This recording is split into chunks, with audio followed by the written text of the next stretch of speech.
you've matched with a guy online, you've swapped maybe 2 or 3 messages back and forth, and he says, so how about dinner this week?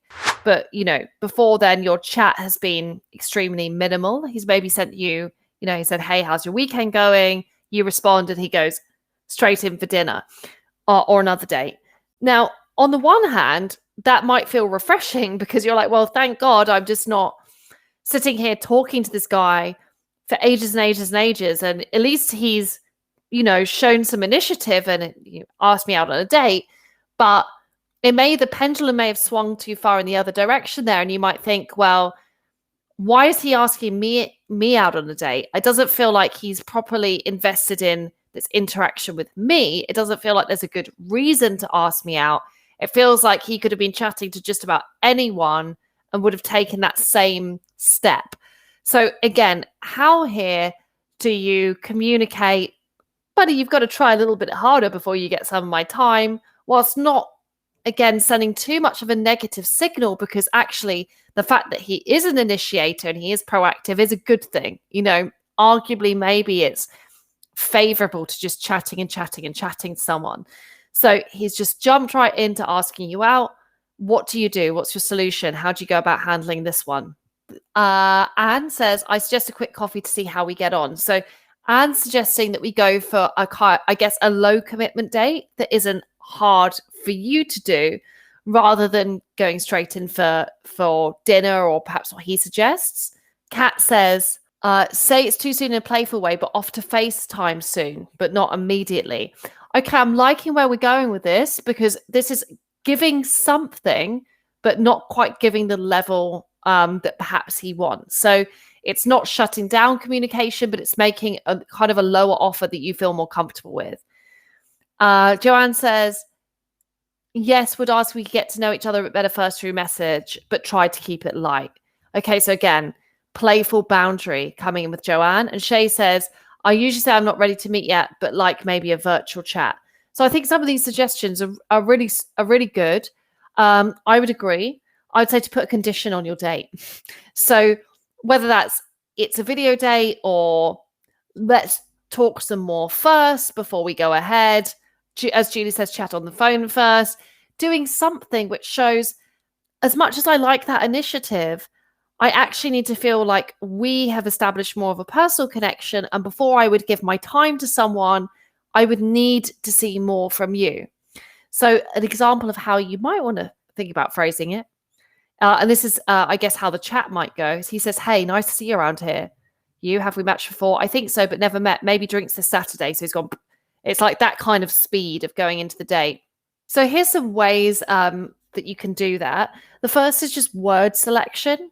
So as we know, messages are so much harder to get the tone of a text or a online dating app message right compared to when we speak in real life, because he can't hear your tone of voice. He can't see your facial expressions.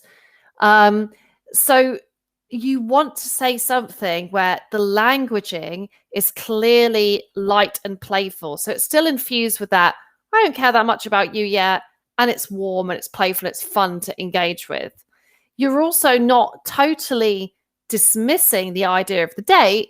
You're saying, oh, it's tempting, or another way of saying this is you could say that could be fun, ... So you're not ruling it out, but you add a condition in. And I think for you as well, when it comes to should I suggest a phone chat or not, some of this will come down to you, because some of us are just much more happy and comfortable talking on the phone than others. But I do think verbal communication could generally be a much better way of assessing compatibility and connection than just text talking and messaging. So if you feel comfortable to do so, that could be good. It's also great if you are someone who's happy chatting on the phone. If you put that across, it's really good to see as well, is he really listening to your preferences there? Because was he just like a steam train with a one-way destination towards ask all the women I match with out as quickly as possible? Or is he going to take feedback from you around how you would prefer to be communicated with? And is he going to be responsive to that? So that goes back to that idea of none of us have a user manual, But perhaps if we give him that feedback, how does he react to that? Does he take that on board? And then, or do you perhaps get another message, 2 days later, just saying, how's your weekend? And you can then respond to that saying playfully, that doesn't sound like a phone call, wink. So again, think about what's going to serve you in terms of what kind of dates am I going to feel motivated?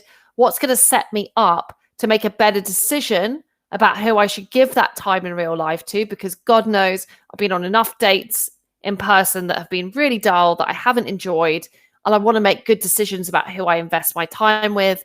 Also, how do I accept he doesn't know what my preferences are yet? How do I give him an indication of that and see if he's the kind of guy who's able to pick up on it?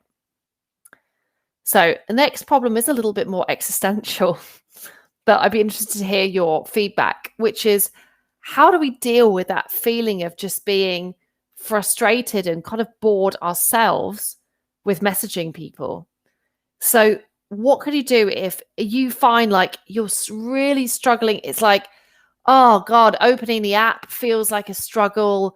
Messaging someone feels boring. You could just about stomach it if you're perhaps watching a Netflix show in the background.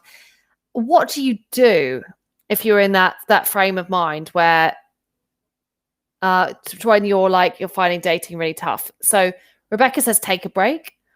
Sarah says, try turning it into a game. Anne says, block him. So Elisa says, ask some controversial questions. We have nothing to lose here. Okay, nice. So it's true. My kind of solution to this is, and not that taking a break can be a really good thing to do. If you feel like you are in a mode where you're not seeing anyone you like, and it's just a complete no, and that storyline of there's no good ones left. They're all just the weirdos that are left over. If that's starting to take over and it's really coloring your decision-making process, then just taking a step back can be helpful. If not, though, if you're not at that space, but you're just kind of struggling to find your mojo with dating, then it can be good to lean in. Elisa says, ask some controversial questions. And that could be something that fits for you, because I think what Elisa's getting at there is, it's like, well, I'm not here to please anyone, so I might as well make this an enjoyable experience for me and see who I naturally connect with. And that can be quite a good mindset to come from. And it is hard because you know what, if you're in chat, the 50th chat you've had this year, and you haven't yet been on that date with someone who really excites you, or they have really excited you and then they've disappeared, it can wear down your morale. And part of this journey is to accept there are plenty, I will underline this several times, there are plenty of incredible guys out there. Between you and meeting that incredible good guy is a passage of time, reflecting on your dating experiences, being proactive about meeting people. And it's like, okay, if I accept it's unlikely to be the next person I meet who's, Mr. Right for me, how do I keep myself motivated? How can I keep finding dating enjoyable in the meantime? How can I get through this process? So when it comes to messaging, I like to think about these 4 kind of principles you can ask yourself. I have tried to give some exact examples as we're going, but sometimes whilst that message about this is me cheekily leaving the ball in your court, I think that's a solid first message. However, often messages are so about context that it's not about, oh, I, Hayley, have all the best messages in the world and you just copy me. Like, that's ridiculous. Instead, it's about how can I empower you to find this process more enjoyable, and how can we develop good rules of thumb so that you have a better understanding of, or a better sense of, what could be the right play for you here. So going back to Elisa's point, the first one of those principles is, can I make it fun for myself? Like, what do I find rewarding? So good questions you can ask yourself here are, what would it make me more attracted to him to talk to him about? How can I have fun in this conversation? How can I express my sense of humor? How can I change the topic to something that I find really engaging? So when you come from this space of I want to have fun, or girls just want to have fun, it's a bit Cyndi Lauper. It's really about respecting that you're not going to match everybody. That's okay, but you are there to find the best matches for you. So for some interactions, you go a bit controversial, you say something different, it's going to just, it'll fizzle out. For others, it might ignite them, and that's actually positive for you. The second is entice, which is can you pose a challenge? So to expand on that point, I think it's more about how can you never lose sense of your own autonomy within dating? How can you keep advocating for what you want? So he says to go over to his house for a glass of wine. You choose not to respond. He suggests a date which is really inconvenient for you and way more convenient for him.